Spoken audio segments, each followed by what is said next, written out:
ಇತ್ತ ದಾವಣಗೆರೆ ಬಿಜೆಪಿಯಲ್ಲಿ ಮನೆಯೊಂದು ಮೂರು ಬಾಗಿಲು ಅನ್ನುವಂತಹ ಸ್ಥಿತಿ ನಿರ್ಮಾಣ ಆಗಿದೆ. ಸಂಸದ ಜಿಎಂ ಸಿದ್ದೇಶ್ವರ್ ವಿರುದ್ಧ ಹೊನ್ನಾಳಿ ಹೋರಿ ಗುಟುರು ಹಾಕಿದೆ. ಲೋಕಸಭೆ ಚುನಾವಣೆಯ ಸಂದರ್ಭದಲ್ಲೇ ಇಂತಹದ್ದೊಂದು ನಾಯಕರ ನಡುವೆ ಯುದ್ಧ ಕೂಡ ಆರಂಭ ಆಗಿರುವಂಥದ್ದು. ಸಂಸದ ಜಿಎಂ ಸಿದ್ದೇಶ್ವರ್ ವಿರುದ್ಧ ನೇರ ವಾಗ್ದಾಳಿಯನ್ನ ರೇಣುಕಾಚಾರ್ಯ ಅವರು ಮಾಡಿದ್ದಾರೆ. ದಾವಣಗೆರೆಯಲ್ಲಿ ನನ್ನ ಬಿಟ್ಟರೆ ಗಂಡಸರಿಲ್ಲ ಅಂತ ಮೆರೆದಾಡ್ತಾ ಇದ್ದಾರೆ. ವೈದ್ಯನ ಮಗ ವೈದ್ಯನಾಗಬೇಕಾದ್ರೆ MBBS ಅನ್ನ ಮುಗಿಸಬೇಕು. ದಾವಣಗೆರೆಯಲ್ಲಿ ಸಿದ್ದೇಶ್ವರ್ ಸಹೋದರ ಲಿಂಗರಾಜ್ಗೆ ಟಿಕೆಟ್ ಯಾವುದೇ ಕಾರಣಕ್ಕೂ ಕೊಡಬಾರದು. ದಾವಣಗೆರೆಗೆ ಸಿದ್ದೇಶ್ವರ್ ಅವರ ಕುಟುಂಬದ ಕೊಡುಗೆ ಏನಂತ ಅವರು ಪ್ರಶ್ನೆ ಕೂಡ ಮಾಡಿದ್ದಾರೆ. ನನಗಾದ್ರೂ ಕೊಡಿ, ರವೀಂದ್ರನಿಗಾದ್ರೂ ಕೊಡಿ ಅಂತ ರೇಣುಕಾಚಾರ್ಯ ರಾಂಗ್ ಆಗಿ ಮಾತನಾಡಿದ್ದಾರೆ. ಈಗಿನ ಲೋಕಸಭಾ ಸದಸ್ಯರ ಬಗ್ಗೆ ಅವ್ರಿಗೇನಾಗಿದೆ, ದಾವಣಗೆರೆ ಜಿಲ್ಲೆಯಲ್ಲಿ ನನ್ನ ಬಿಟ್ಟರೆ ಯಾರೂ ಇಲ್ಲ. ಅವ್ರು ಯಾವ ಮಟ್ಟಕ್ಕೆ ಮಾತಾಡ್ತಾರೆ ಅಂದರೆ, ಈ ಜಿಲ್ಲೆಯಲ್ಲಿ ಬಿಜೆಪಿಯಲ್ಲಿ ಯಾರು ಗಂಡಸಿದ್ದಾರೆ,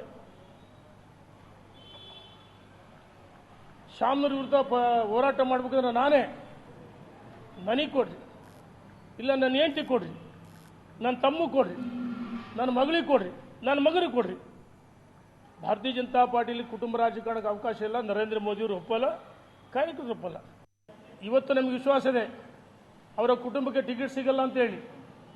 ನಾನು ಹೇಳಿದೆ ನನಗೆ ಕೊಡ್ರಿ, ಜಾತ್ಯತೀತವಾಗಿ, ನನಗೆ ಜಾತ್ಯತೀತ ವ್ಯಕ್ತಿ, ನನಗೆ ಜಾತಿ ಇಲ್ಲ, ಜನರ ಮಧ್ಯೆ ಬದುಕಿನಿ, ಬೆಳಿತೀನಿ. ಇಲ್ಲ ನಮ್ಮ ಡಾಕ್ಟರ್ ರವಿಕುಮಾರ್ ಅದಾರೆ, ಅವ್ರಿಗೆ ಕೊಡ್ರಿ. ನಾನು ಹೇಳಿದೆ ವೈದ್ಯನ ಮಗ ವೈದ್ಯ ಆಗ್ಬೇಕಂದ್ರೆ ಅವನು ಮೆಡಿಕಲ್ ಎಜುಕೇಷನ್ ಮಾಡಿರ್ಬೇಕು.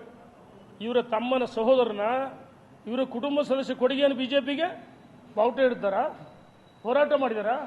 ಹಂಗೆ ಸಾಮಾನ್ಯ ಕಾರ್ಯಕರ್ತರು ಎಲ್ಲಿಗೆ ಹೋಗ್ಬೇಕು? ಹಾಗಾಗಿ ಮೋದಿಯವರು ಪ್ರಧಾನಮಂತ್ರಿ ಆಗಕ್ಕೆ ನಾವು ಒಪ್ಕೊಳ್ತೀವಿ.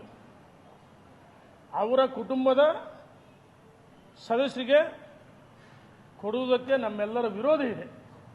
ನಾವು ನಮ್ಮ ನಾಯಕರು ತಿಳಿಸಿದ್ದೀವಿ. ನಮ್ಮ ರಾಷ್ಟ್ರೀಯ ನಾಯಕರು, ರಾಜ್ಯ ನಾಯಕರು ಏನು ತೀರ್ಮಾನ ತಗೊಂಡ್ರೆ ಕಾದು ನೋಡ್ತೀವಿ.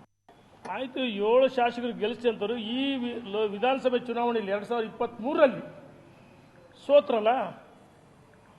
ಯಾಕೆ ಸೋತ್ರಂಗಾರೆ?